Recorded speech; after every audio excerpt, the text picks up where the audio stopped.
Hello students, હું છું Savaliya sir અને મારી YouTube channel Savaliya sir chemistry ટ્રેનરમાં આપનું સ્વાગત છે. વિદ્યાર્થી મિત્રો, 12th સાયન્સ કેમિસ્ટ્રીનું ચેપ્ટર સવર્ગ સંયોજનો, જેના JEE નીટના કોન્સેપ્ટનો આ TTL 4 એટલે કે ટેબલ ટોપ લેક્ચર 4 છે, જેમાં આપણે લિગેન્ડના પ્રકારનું વર્ગીકરણ, સવર્ગ સ્થળ નિર્દેશ, લિગેન્ડના કેટલાક એક્સ્ટ્રા ઉદાહરણ તેમજ ઉભયદંતી લિગેન્ડ વિશે સવિસ્તાર સમજીશું. આ અગાઉના લેક્ચર એટલે કે TTL 3, જેમાં આપણે સંકીર્ણ સંયોજનોના પ્રકારનું વર્ગીકરણ જોયેલું, એ 5 પ્રકારનું જે વર્ગીકરણ હતું તે પણ ખૂબ જ અગત્યનું હતું. અને આ લેક્ચરમાં પણ જે માહિતી આપણને આપવામાં આવશે તે માહિતી પણ ખૂબ જ અગત્યની છે. ખાસ કરીને સંકીર્ણ સંયોજનોના IUPAC નામ અને સંકીર્ણ સંયોજનમાં લિગેન્ડ દ્વારા પ્રદાન થતા ઇલેક્ટ્રોન યુગ્મની માહિતી જે છે એ અગત્યની છે. તો શરૂ કરીએ. સૌથી પહેલું ટાઇટલ છે લિગેન્ડના પ્રકારનું વર્ગીકરણ. તમે જોઈ રહ્યા છો લિગેન્ડના પ્રકારનું વર્ગીકરણ મુખ્યત્વે 3 પ્રકારે છે. સૌથી પહેલો પ્રકાર છે લિગેન્ડ પરના વીજભારને આધારે વર્ગીકરણ. બીજો પ્રકાર છે લિગેન્ડની દંતીયતાને આધારે વર્ગીકરણ. લિગેન્ડની દંતીયતાને જ સવર્ગ સ્થળ નિર્દેશની સંખ્યા કહેવાય. એટલે આપણે અથવા કરીને બીજું ટાઇટલ લખ્યું છે સવર્ગ સ્થળ નિર્દેશની સંખ્યાને આધારે વર્ગીકરણ. આ ટોપિક પૂરો થશે, વર્ગીકરણ પૂરું થશે એટલે આપણે સવર્ગ સ્થળ નિર્દેશ વિશે અભ્યાસ કરવાના જ છીએ. ત્રીજા પ્રકારનું વર્ગીકરણ છે એ સવર્ગ સહસંયોજક બંધ બનાવવાની લાક્ષણિકતાને આધારે લિગેન્ડનું વર્ગીકરણ. વિદ્યાર્થી મિત્રો, લિગેન્ડ પરના વીજભારને આધારે વર્ગીકરણ વિચારીએ તો 3 પ્રકારે છે: ઋણભારીય લિગેન્ડ, ધનભારીય લિગેન્ડ, તટસ્થ લિગેન્ડ. તો વિદ્યાર્થી મિત્રો, આપણે NCERT બોર્ડ લેવલના અભ્યાસમાંથી પણ જાણીએ છીએ અને આપણા અગાઉના TTL લેક્ચરમાંથી પણ આપણે જાણીએ છીએ કે સામાન્ય રીતે લિગેન્ડ ઋણભારીય હોય છે અથવા તટસ્થ હોય છે. ખૂબ જ ઓછા ધનભારીય લિગેન્ડ અસ્તિત્વમાં છે. એ ઉપરાંત લિગેન્ડની દંતીયતાને આધારે અથવા તો સવર્ગ સ્થળ નિર્દેશની સંખ્યાને આધારે લિગેન્ડનું વર્ગીકરણ વિચારીએ તો મુખ્ય 2 પ્રકાર છે: એકદંતીય લિગેન્ડ, બહુદંતીય લિગેન્ડ.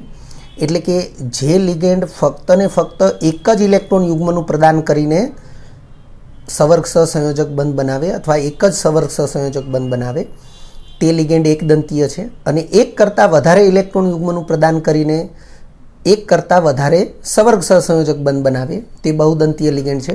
વિદ્યાર્થી મિત્રો, અહીં આપણે NCERT બોર્ડ લેવલે જે કંઈ માહિતી છે એ સિવાયની જે એક્સ્ટ્રા માહિતી છે ફક્ત એનો જ અભ્યાસ કરવા જઈ રહ્યા છીએ. અને ત્યારબાદ છે સવર્ગ સહસંયોજક બંધ બનાવવાની લાક્ષણિકતાને આધારે વર્ગીકરણ. તો એમાં છે ઉભયદંતી લિગેન્ડ અથવા એને અન્યોન્ય દંતીય લિગેન્ડ પણ કહેવાય. અને બીજું છે કિલેટજન્ય લિગેન્ડ.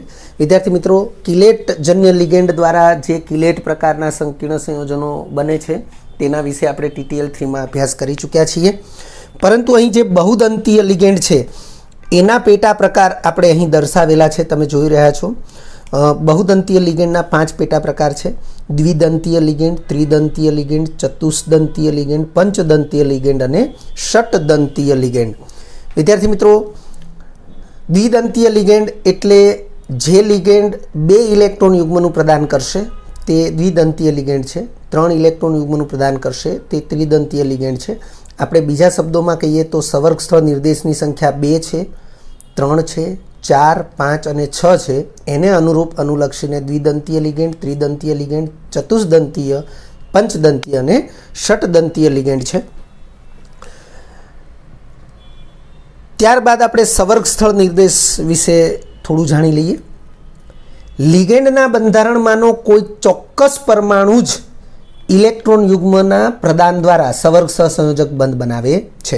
વિદ્યાર્થી મિત્રો, આપણે એવું જાણીએ છીએ કે જ્યારે સંકીર્ણ સંયોજનની રચના થાય ત્યારે સંક્રાંતિ ધાતુ આયન સાથે લિગેન્ડ એ સવર્ગ સહસંયોજક બંધથી જોડાય છે.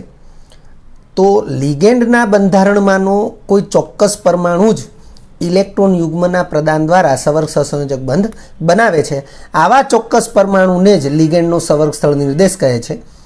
અને એ જે સવર્ગ સ્થળ નિર્દેશ છે એને બીજા અન્ય નામથી ઓળખવામાં આવે છે, તો તેને લિગેન્ડનો દંતીય પરમાણુ અથવા લિગેન્ડનો દાંત પણ કહે છે.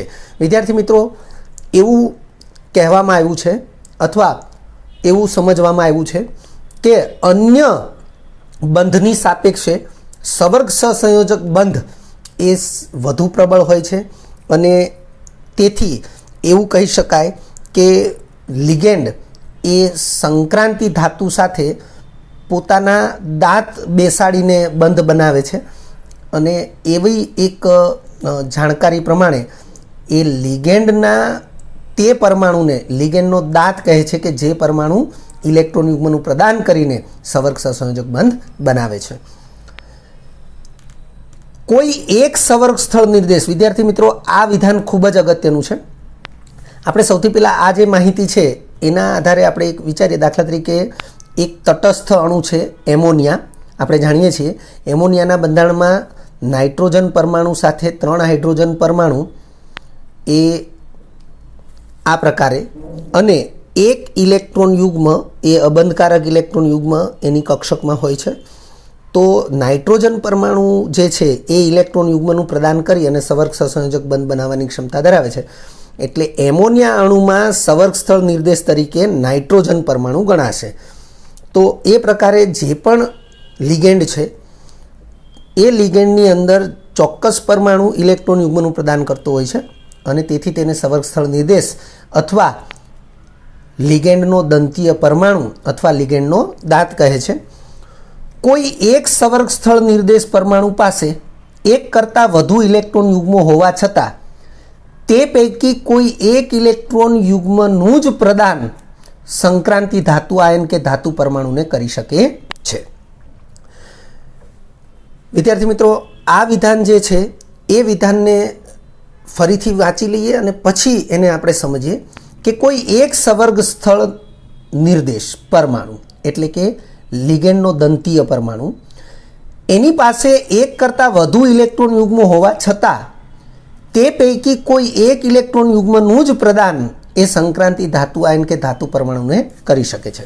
આપણે એનું એક ઉદાહરણ જોઈએ. દાખલા તરીકે નિકલ ધાતુ છે એની દ્વિતીયક સંયોજકતા એટલે કે સંકૃત કક્ષક, ખાલી સંકૃત કક્ષક, એમાં OH- આયન લિગેન્ડ જે છે એના દ્વારા ઇલેક્ટ્રોન યુગ્મનું પ્રદાન થતું હોય એવું આપણે વિચારીએ તો વાસ્તવમાં OH- લિગેન્ડનું બંધારણ આવું છે. ઓક્સિજન અને હાઇડ્રોજન વચ્ચે એક સવર્ગ સહસંયોજક બંધ છે અને ઓક્સિજન પાસે ઓલરેડી 2 અબંધકારક ઇલેક્ટ્રોન યુગ્મ છે, પરંતુ બંધના વિષમ વિભાજનથી એની પાસે આ પ્રમાણે વધારાનો એક ઇલેક્ટ્રોન આવી અને -1 વીજભાર થશે. તો ઓક્સિજન પરમાણુ એ સવર્ગ સ્થળ નિર્દેશ છે. આપણે કીધું એ પ્રમાણે કે લિગેન્ડમાંનો જે પરમાણુ સવર્ગ સહસંયોજક બંધ બનાવે ઇલેક્ટ્રોન યુગ્મનું પ્રદાન કરીને, તો અહીંયા ઓક્સિજન ઇલેક્ટ્રોન યુગ્મનું પ્રદાન કરશે. એટલે નિકલ ધાતુ અથવા કોઈ પણ ધાતુને વિચારીએ, ધાતુની સામાન્ય સંજ્ઞા કેપિટલ M છે. ઇલેક્ટ્રોન યુગ્મનું પ્રદાન કરીને સવર્ગ સહસંયોજક બંધ બનાવવાની વાત કરીએ તો આ ત્રણમાંથી ગમે તે એક જ ઇલેક્ટ્રોન યુગ્મનું પ્રદાન કરી શકશે. 3 ઇલેક્ટ્રોન યુગ્મનું પ્રદાન એ કરી શકશે નહીં. વિદ્યાર્થી મિત્રો, એની માટેનું એક સિમ્પલ રીઝન છે કે જે ધાતુની દ્વિતીયક સંયોજકતાની વાત કરી રહ્યા છીએ તો આપણે અગાઉના લેક્ચરમાં સમજી ચૂક્યા છીએ કે દ્વિતીયક સંયોજકતા જે છે એ દિશાકીય છે. અર્થ કે દ્વિતીયક સંયોજકતા એટલે ખાલી સંકૃત કક્ષકો એ દિશાકીય હોય એટલે ચોક્કસ દિશામાં એ ગોઠવાયેલી હોય. હવે ચોક્કસ દિશામાં ગોઠવાયેલી હોય તો આ જે ઓક્સિજન પરમાણુ છે એના અબંધકારક ઇલેક્ટ્રોન યુગ્મ પણ ચોક્કસ દિશામાં રહેલી કક્ષકોમાં જ ગોઠવાયેલા હોય. તો જે અબંધકારક ઇલેક્ટ્રોન યુગ્મ ધરાવતી કક્ષક અને ખાલી કક્ષક એ એક જ અક્ષ ઉપર સમમિતીય રીતે ગોઠવાય ત્યારે જ ઇલેક્ટ્રોન યુગ્મનું પ્રદાન થાય. એટલે કે આ જે M છે એટલે કે ધાતુ એની ખાલી કક્ષક અને લિગેન્ડની ઇલેક્ટ્રોન યુગ્મ ધરાવતી કક્ષક એ એક જ અક્ષ ઉપર આવી રીતે ગોઠવાય અને પછી ઓવરલેપિંગ થાય, મતલબ કે કક્ષકો એકબીજામાં સંમિશ્રિત થાય આ પ્રમાણે, અને ત્યારે એમ કહી શકાય કે આ OH માઇનસ લિગેન્ડ એણે ઇલેક્ટ્રોન યુગ્મનું પ્રદાન કર્યું, એવું ત્યારે જ કહી શકાય. અર્થ કે એક જ અક્ષ ઉપર સામસામે કક્ષકો એ સંમિશ્રિત થાય તો અન્ય ઇલેક્ટ્રોન યુગ્મ ધરાવતી કક્ષકો એ સંમિશ્રિત થઈ શકતી નથી, કારણ કે એની સમમિતિ એટલે કે અવકાશીય ગોઠવણી એ એક જ અક્ષ ઉપર આવે એ પ્રમાણે શક્ય હોતી નથી. અને તેથી આ વિધાન અહીં લખવામાં આવ્યું છે કે કોઈ એક સવર્ગ સ્થળ નિર્દેશ, દાખલા તરીકે લિગેન્ડ OH છે, એનો સવર્ગ સ્થળ નિર્દેશ ઓક્સિજન છે અને એ ઓક્સિજન પરમાણુ પાસે 3 અબંધકારક ઇલેક્ટ્રોન યુગ્મ છે અથવા 3 ઇલેક્ટ્રોન યુગ્મ છે, જે પૈકી સંક્રાંતિ ધાતુને ફક્ત ને ફક્ત એક જ ઇલેક્ટ્રોન યુગ્મનું પ્રદાન થઈ શકશે, બાકીના 2 ઇલેક્ટ્રોન યુગ્મનું પ્રદાન થઈ શકતું નથી. તો અહીં લખ્યું છે કે કોઈ એક સવર્ગ સ્થળ નિર્દેશ પરમાણુ પાસે એક કરતાં વધુ ઇલેક્ટ્રોન યુગ્મો હોવા છતાં તે પૈકી કોઈ એક ઇલેક્ટ્રોન યુગ્મનું જ પ્રદાન સંક્રાંતિ ધાતુ આયન કે ધાતુ પરમાણુને કરી શકે છે. ત્યાર પછીનું ટાઇટલ છે લિગેન્ડના કેટલાક અન્ય ઉદાહરણો. વિદ્યાર્થી મિત્રો, આમ તો તમે જે પણ શિક્ષક પાસે NCERT બોર્ડ લેક્ચર ભણ્યા છો અથવા તો જે પણ શિક્ષકના તમે NCERT બોર્ડ લેક્ચરના વિડીયોઝ જુઓ છો, તે શિક્ષક તમને એકદંતી, દ્વિદંતી, ત્રિદંતી અને ષટદંતી આ 4 પ્રકારના જે લિગેન્ડ છે એના ઉદાહરણો અને નામ જણાવશે. પરંતુ આપણે અહીં ત્રિદંતી લિગેન્ડમાં એક એક્સ્ટ્રા ઉદાહરણ આપવા જઈ રહ્યા છીએ, ચતુષ્દંતીય, પંચદંતીય લિગેન્ડના પણ ઉદાહરણ આપવા જઈ રહ્યા છીએ, તો એને યાદ રાખવા જરૂરી છે. ત્રિદંતી લિગેન્ડમાં એક એક્સ્ટ્રા ઉદાહરણ છે ડાયઇથિલિન ટ્રાએમાઇન, જેને DET3 એ સંજ્ઞાથી ઓળખવામાં આવશે. એનું સૂત્ર છે NH કૌંસની અંદર CH2 NH2 કૌંસની બહાર 2 એટલે કે CH2 NH2 ટ્વાઇસ. વિદ્યાર્થી મિત્રો, આનું બંધારણ જો આપણે વિચારીએ તો નાઇટ્રોજન પાસે એક અબંધકારક ઇલેક્ટ્રોન યુગ્મ છે, એની સાથે હાઇડ્રોજન જોડાયેલો છે અને આ નાઇટ્રોજન છે એની સાથે 2 વખત CH2 આ રીતે છે, CH2 અને ત્યારબાદ NH2 છે, એમાં નાઇટ્રોજન પાસે અબંધકારક ઇલેક્ટ્રોન યુગ્મ છે, અહીંયા NH2 છે, એમાં નાઇટ્રોજન પાસે અબંધકારક ઇલેક્ટ્રોન યુગ્મ છે. તો આ ઇલેક્ટ્રોન યુગ્મ, આ ઇલેક્ટ્રોન યુગ્મ અને આ ઇલેક્ટ્રોન યુગ્મ એમ 3 ઇલેક્ટ્રોન યુગ્મનું પ્રદાન કરી શકે છે. તો એ પ્રમાણે એ ત્રિદંતીય લિગેન્ડ છે. વીજભાર શૂન્ય, એ વીજ તટસ્થ છે એટલે કે વીજભારની દ્રષ્ટિએ તટસ્થ છે. લિગેન્ડના વીજભારને આધારે જે વર્ગીકરણમાં વિચારીએ ઋણભાર્ય, ધનભાર્ય અને તટસ્થ, તો આ તટસ્થ લિગેન્ડ છે. દંતીય પરમાણુ, તો 3 N પરમાણુ એ દંતીય પરમાણુ છે એટલે કે સવર્ગ સ્થળ નિર્દેશ પરમાણુ છે. તમે જોઈ શકો છો કે આ NH2 સમૂહમાં નાઇટ્રોજન પાસે ઇલેક્ટ્રોન યુગ્મ છે, આ NH2 સમૂહ એમાં પણ નાઇટ્રોજન પાસે ઇલેક્ટ્રોન યુગ્મ છે અને આ NH એમાં નાઇટ્રોજન પાસે અબંધકારક ઇલેક્ટ્રોન યુગ્મ છે. તો 3 નાઇટ્રોજન પરમાણુ એ દંતીય લિગેન્ડ તરીકે વર્તશે, એટલે ડાયઇથિલિન ટ્રાએમાઇન એ ત્રિદંતીય લિગેન્ડ થશે. એ જ પ્રમાણે ચતુષ્દંતીય લિગેન્ડ, ચતુષ્દંતીય લિગેન્ડનો અર્થ થશે 4 ઇલેક્ટ્રોન યુગ્મનું પ્રદાન કરી અને 4 સવર્ગ સહસંયોજક બંધ બનાવે તેવા લિગેન્ડ એટલે ચતુષ્દંતીય લિગેન્ડ. તો અહીં આપણે ચતુષ્દંતીય લિગેન્ડનું એક ઉદાહરણ નંબર આપેલો છે, નંબર 1 ટ્રાઇઇથિલિન ટેટ્રાએમાઇન, જેને આપણે સંજ્ઞાત્મક રીતે TET4 એવું દર્શાવીશું. વિદ્યાર્થી મિત્રો, એનું સૂત્ર આપેલું છે, તમે જોઈ શકો છો CH2 બોન્ડ CH2 છે અને પ્રત્યેક CH2 સાથે NH NH2 છે. આપણે જો એના બંધારણને ઇલેક્ટ્રોન યુગ્મ પ્રદાન કરવાની સ્થિતિમાં વિચારીએ તો કંઈક આ રીતે આપણે એને દર્શાવી શકીએ.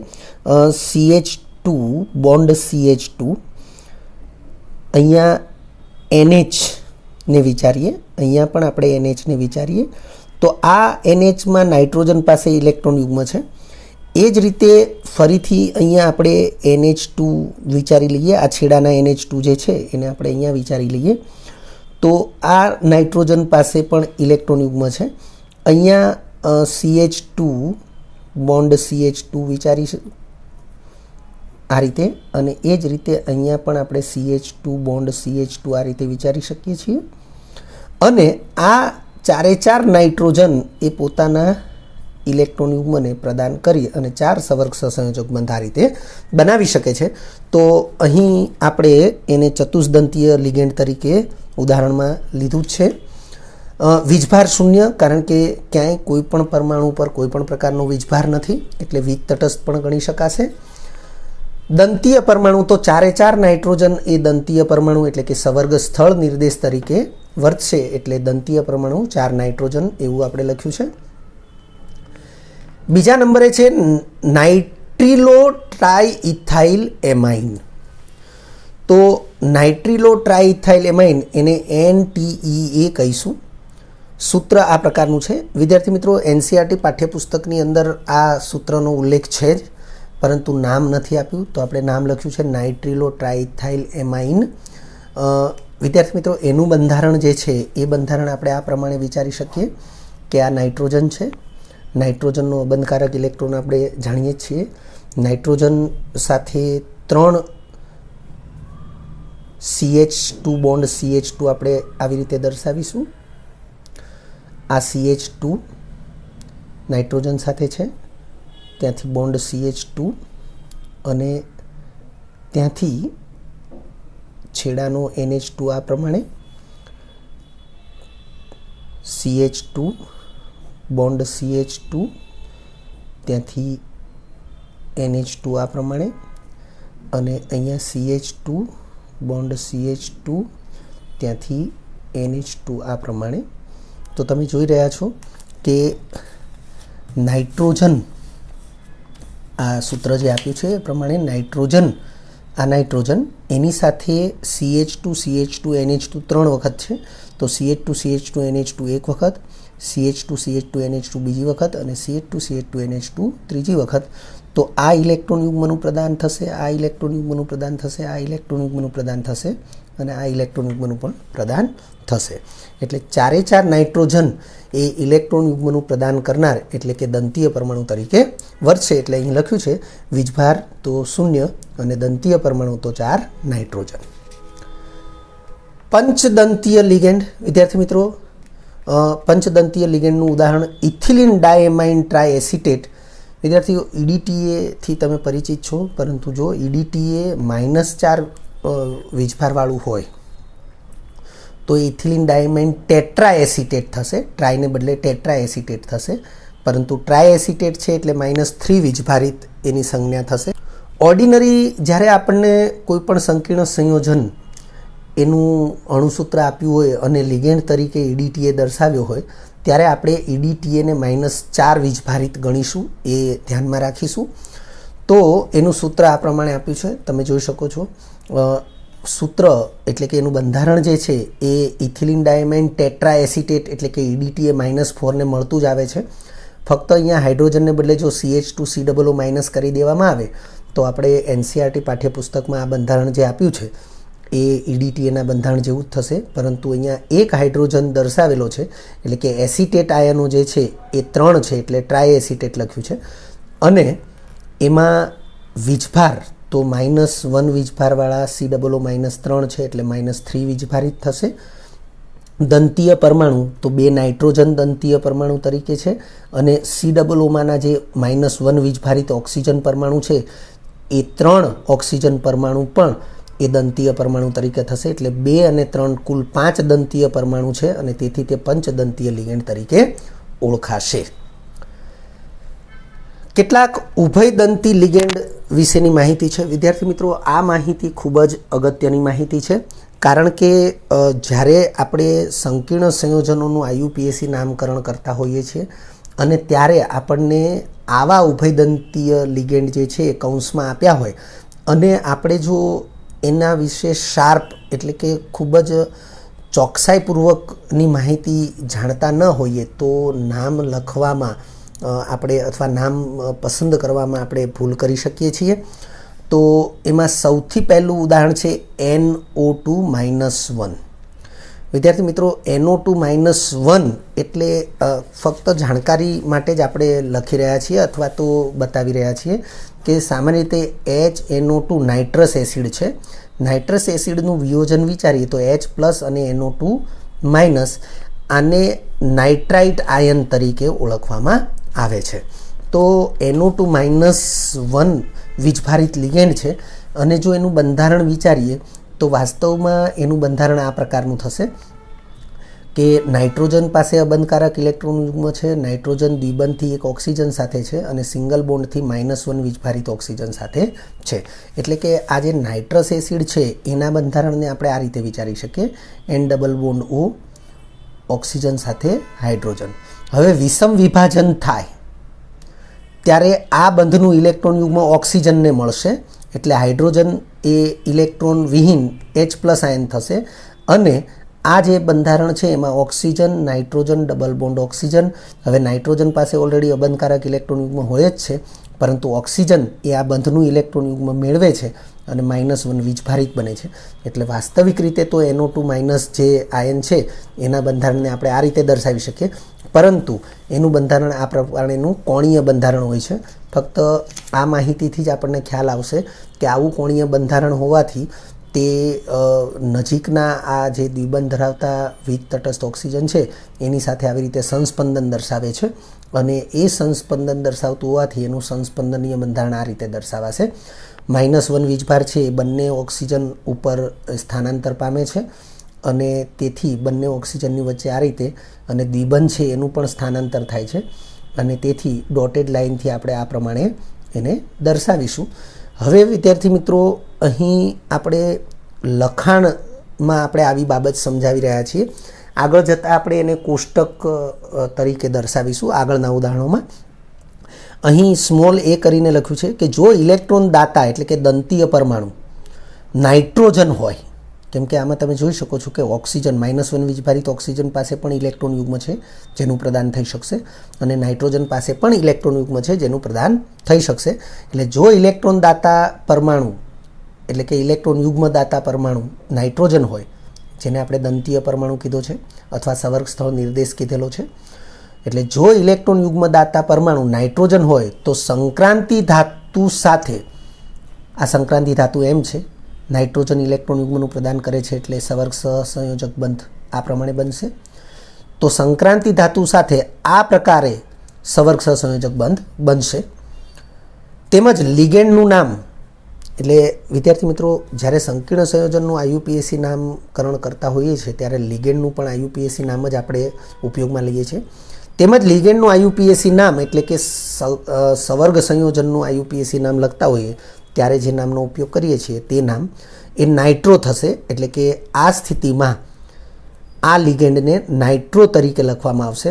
વિદ્યાર્થી મિત્રો, અહીં આપણે એક ઉદાહરણ સાથે એનું IUPAC નામ પણ લખીશું.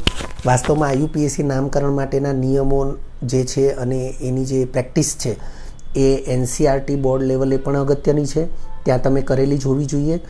એવું બિલકુલ નથી કે એ બાબત અથવા એને લગતા કોઈ પણ MCQ એ JEE નીટ કે ગુજકેટમાં ન પૂછી શકાય, એ પૂછી જ શકાય. એટલે અહીં આપણે કોન્સેપ્ટ લેક્ચરની અંદર ક્યાંય પણ IUPAC નામકરણને લગતી કોઈ પણ બાબતની ચર્ચા કરતા નથી, પરંતુ હા, MCQ સોલ્યુશનના લેક્ચર્સમાં આપણે એને લગતા MCQનું સોલ્યુશન 100% જોઈશું. તો આગળ વધીએ. નાઇટ્રો એનું નામ થશે અને સંકીર્ણ સંયોજનના સૂત્રમાં તેને NO2 તરીકે જ દર્શાવાશે. તો એક ઉદાહરણ આપણે લીધું છે, દાખલા તરીકે Na4 ચોરસ કૌંસમાં CO અને NO2 કૌંસની બહાર 6 અને ચોરસ કૌંસ પૂર્ણ કરીએ છીએ. તો એનું નામ IUPAC નામ આ પ્રમાણે થશે, સોડિયમ 6 વખત છે એટલે હેક્ઝા, અને આ જે લિગેન્ડ છે એનું નામ નાઇટ્રો લખ્યું છે, સોડિયમ હેક્ઝા નાઇટ્રો કોબાલ્ટેટ 2. વિદ્યાર્થી મિત્રો, અહીં આપણે નામની અંદર ફક્ત એ જોઈ રહ્યા છીએ કે તમને જે સંકીર્ણ સંયોજનનું સૂત્ર આપ્યું છે એની અંદર લિગેન્ડને NO2 તરીકે દર્શાવ્યો છે અને એના નામની અંદર લિગેન્ડનું નામ નાઇટ્રો એવું દર્શાવેલું છે, એ આપણે ધ્યાનમાં રાખવાનું છે. પરંતુ જો દંતીય પરમાણુ O-1 હોય, એટલે કે -1 વીજભારિત જે ઓક્સિજન પરમાણુ છે એ દંતીય પરમાણુ તરીકે વર્તે, તો સંક્રાંતિ ધાતુ સાથે જે સવર્ગ સહસંયોજક બંધ બનશે એ આ પ્રમાણે બનશે. O-1 વીજભારિત જે છે એ ઇલેક્ટ્રોન યુગ્મનું પ્રદાન કરશે and double bond O as it is રહેશે. નાઇટ્રોજન ઉપરનો અબંધકારક ઇલેક્ટ્રોન યુગ્મ એ પણ એઝ ઇટ ઇઝ રહેશે, એનું પ્રદાન થશે નહીં. તો આ મુજબનો સવર્ગ સહસંયોજક બંધ બનશે. અહીં આઈયુપીએસી નામકરણ માટે લિગેન્ડને નાઇટ્રાઇટો, જેમ અહીંયા શું છે નાઇટ્રો, કારણ કે સવર્ગ સ્થળ નિર્દેશ એ નાઇટ્રોજન પરમાણુ છે, જ્યારે અહીંયા નાઇટ્રાઇટો કારણ કે સવર્ગ સ્થળ નિર્દેશ એ ઓક્સિજન -1 વીજભારિત ઓક્સિજન પરમાણુ એ સવર્ગ સ્થળ નિર્દેશ છે, એટલે કે દંતીય પરમાણુ છે. તો નાઇટ્રાઇટો તરીકે એને લખાશે અને સંકીર્ણ સંયોજનના સૂત્રમાં તેને ONO તરીકે દર્શાવાશે. દાખલા તરીકે તમે જોઈ શકો છો, જેમ અહીંયા NO2 તરીકે દર્શાવ્યું છે, કારણ કે નાઇટ્રોજન એ ઇલેક્ટ્રોન યુગ્મદાતા અથવા દંતીય પરમાણુ છે, જ્યારે અહીંયા ONO ટ્વાઇસ તરીકે દર્શાવ્યું, મતલબ ONO તરીકે દર્શાવ્યું છે, કારણ કે ઓક્સિજન એ દંતીય પરમાણુ છે. તો તમે જોઈ શકો છો કે ચોરસ કૌંસમાં ક્રોમિયમ સંક્રાંતિ ધાતુ સાથે NH3 લિગેન્ડ છે અને સાથે ONO લિગેન્ડ તરીકે દર્શાવ્યું છે. તો એનું આઈયુપીએસી નામ જે છે એમાં ટેટ્રાએમાઇન ડાય 2 વખત છે એટલે ડાય નાઇટ્રાઇટો લખ્યું છે, કારણ કે નાઇટ્રાઇટો તરીકે આઈયુપીએસી નામમાં એને લખવામાં આવશે એવું અહીંયા આપણને માહિતીમાં લખ્યું છે. તો ડાય નાઇટ્રાઇટો ક્રોમિયમ 3 ક્લોરાઇડ, આ પ્રમાણે એનું નામ થશે. ત્યાર પછી બીજા નંબરનો એ જ પ્રકારનો ઉભયદંતી લિગેન્ડ છે CN-, આમ તો એને સાયનાઇડ આયન કહેવાય. વિદ્યાર્થી મિત્રો, સાયનાઇડ આયન દાખલા તરીકે હું HCNનું બંધારણ આપણે વિચારીએ તો હાઇડ્રોજન સાથે કાર્બન અને ટ્રિપલ બોન્ડ નાઇટ્રોજન આ પ્રમાણે હોય. નાઇટ્રોજન પાસે અબંધકારક ઇલેક્ટ્રોન યુગ્મ હોય જ, પરંતુ જ્યારે વિષમ વિભાજન થાય ત્યારે આ બંધનું ઇલેક્ટ્રોન યુગ્મ કાર્બન પાસે રહેશે, એટલે કાર્બન ઇલેક્ટ્રોન યુગ્મ મેળવી અને -1 વીજભારિત બનશે, ટ્રિપલ બોન્ડ N અને નાઇટ્રોજનનું ઇલેક્ટ્રોન યુગ્મ એઝ ઇટ ઇઝ રહેશે, હાઇડ્રોજન +1 વીજભારિત બનશે. તો આ જે ઋણ વીજભારિત આયન બન્યો આપણે એને ઓર્ડિનરી CN- તરીકે દર્શાવીએ છીએ. તો એ જે છે એ સાયનાઇડ આયન છે. તો બંધારણ એનું આપણે બતાવ્યું છે એ જ પ્રમાણેનું છે. કાર્બન સાથે એક ઇલેક્ટ્રોન યુગ્મ છે જે વિષમ વિભાજનથી આવેલું છે, -1 વીજભારીના ઉપર છે, અને નાઇટ્રોજન ઉપર અબંધકારક ઇલેક્ટ્રોન યુગ્મ ઓલરેડી છે જ, અને કાર્બન ટ્રિપલ બોન્ડ નાઇટ્રોજન છે. હવે અહીં આપણે એ જ પ્રમાણે દંતીય પરમાણુ કાર્બનને વિચારીએ, -1 વીજભારિત કાર્બન, કારણ કે એની પાસે ઇલેક્ટ્રોન યુગ્મ છે. તો દંતીય પરમાણુ કાર્બન આપણે -1 વીજભારિત દર્શાવવું હોય તો પણ દર્શાવી શકીએ, C-1 એ દંતીય પરમાણુ હશે. તો સવર્ગ બંધારણ એટલે કે સવર્ગ બંધારણને આપણે આવી રીતે પણ વિચારી શકીએ કે સવર્ગ સહસંયોજક બંધનું જે બંધારણ છે એ પ્રમાણેનું રહેશે કે ધાતુ સંક્રાંતિ ધાતુ એને કાર્બન એ ઇલેક્ટ્રોન યુગ્મનું પ્રદાન કરીને સવર્ગ સહસંયોજક બંધ બનાવે છે એવું આપણે દર્શાવી શકીએ છીએ. અને બાકીનું બંધારણ છે એ જ ઇટ ઇઝ રહેશે. આ ઇલેક્ટ્રોન યુગ્મ એ પ્રદાન થયું છે એ પ્રમાણે આપણે દર્શાવ્યું છે. લિગેન્ડ નામ, તો જ્યારે આવા સંકીર્ણનું આઈયુપીએસી નામ લખવામાં આવે ત્યારે લિગેન્ડને સાઇનો નામથી દર્શાવવામાં આવશે. વિદ્યાર્થી મિત્રો, અહીં આપણે કોઈ ઉદાહરણ આવું નામ અને સૂત્ર દર્શાવતા નથી. ફક્ત અહીંયા આપણે પહેલું જે ઉભયદંતી લિગેન્ડ દર્શાવ્યું એમાં આપણે ખાલી આવા સૂત્ર અને નામ એ ઉદાહરણ માટે અથવા જાણકારી માટે દર્શાવેલા છે. પછી છે સંકીર્ણ સંયોજનોમાં દર્શાવાતું સ્વરૂપ. તો જેમ અહીંયા ONO કૌંસમાં લખ્યું છે એમ જો કાર્બન એ દંતીય પરમાણુ હશે તો કૌંસમાં CN લખેલું હશે. એ જ રીતે જો દંતીય પરમાણુ નાઇટ્રોજન હશે તો સવર્ગ બંધારણ એટલે કે સંક્રાંતિ ધાતુ સાથે સવર્ગ સહસંયોજક બંધ એ આ પ્રમાણે દર્શાવીશું. આ નાઇટ્રોજનનું ઇલેક્ટ્રોન યુગ્મ એનું પ્રદાન થયું, ટ્રિપલ બોન્ડ પછી carbon as it is, carbon પાસે ઇલેક્ટ્રોન યુગ્મ એઝ ઇટ ઇઝ અને -1 વીજભાર પણ એઝ ઇટ ઇઝ રહેશે. લિગેન્ડનું નામ આઇસોસાઇનો થશે. જેમ અહીંયા સાઇનો છે એમ અહીં નાઇટ્રોજન ઇલેક્ટ્રોન યુગ્મનું પ્રદાન કરે ત્યારે સાઇનોની આગળ આઇસો પૂર્વક આવશે એટલે આઇસોસાઇનો એવું નામ થશે. વિદ્યાર્થી મિત્રો, જ્યારે આઈયુપીએસી નામ લખવામાં આવે ત્યારે જેમ મેં અહીંયા જગ્યા રાખી છે એમ જગ્યા છોડવાની હોતી નથી. તમે જોઈ શકો છો અહીંયા નામકરણમાં જગ્યા છોડેલી નથી. એટલે સંકીર્ણ ભાગ એટલે ચોરસ કૌંસવાળો ભાગ એનું નામ જ્યારે લખવામાં આવે ત્યારે એ નામ સળંગ આવી રીતે જ લખાતું હોય છે. અહીં મેં સ્પેસ એટલા માટે દર્શાવી છે કે આઈસો છે એ પૂર્વક તરીકે લગાવ્યો છે એવું સ્પષ્ટ થાય. સાઇનો એઝ ઇટ ઇઝ છે પણ આઈસોપૂર્વક તરીકે લગાવ્યું છે એવું સ્પષ્ટ થાય એટલા માટે અહીં જગ્યા છોડેલી છે. સંકીર્ણ સંયોજનમાં દર્શાવાતું સ્વરૂપ જેમ અહીંયા CN છે એમ અહીંયા NC દર્શાવાશે. એટલે કૌંસમાં NC દર્શાવ્યું હોય તો આપણને ખ્યાલ આવી જવો જોઈએ કે એનું IUPAC નામ છે આઈસોસાયનો જે લખેલું હોય એ પસંદ કરવું જોઈએ. હવે પછીના જે ઉદાહરણો લઈશું એમાં આપણે માહિતી આ પ્રમાણે નહીં પરંતુ કોષ્ટક પ્રમાણે જોઈશું. ત્રીજા નંબરનું છે CNO-.